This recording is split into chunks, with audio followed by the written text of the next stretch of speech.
တော့ငလင်မတိုင်ခင်မှာပေါ့နော်အရင်တုန်းကကျွန်တော်တို့ဒီခရိယန်ကိုပေါ့နော်ဒီသူတို့နိုင်ငံခြားဘာသာဒါတော့အနောက်တိုင်းယဉ်ကျေးမှုနဲ့ဟိုဖွဲ့စည်းထားတဲ့ယုံကြည်မှုဖြစ်တယ်ဆိုပြီးတော့သူတို့ကခံယူထားတာပေါ့ဒီငလင်ဘေးကြုံလာတဲ့အခါမှာ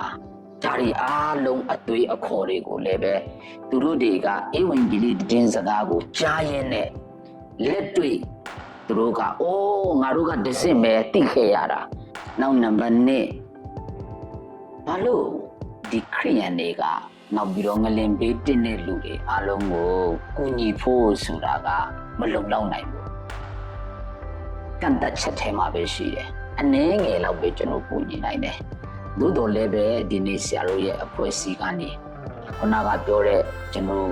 ရွက်ဖြင့်သေးတွေဒီတဲ့အခါမှာဆိုလာမြေတွေ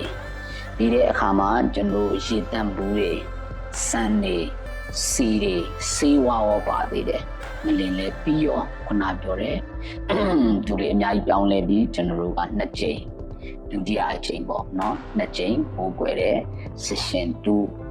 တိုးချဲခွင့်ဖျားပေးတယ်ပေါ့ဒါကြောင့်ဒီလူတွေအဆုံးတိုင်အောင်တည်ကြည်ဖို့ဆိုတာကစုထောင်ခြင်းမှာပဲရှိတာကို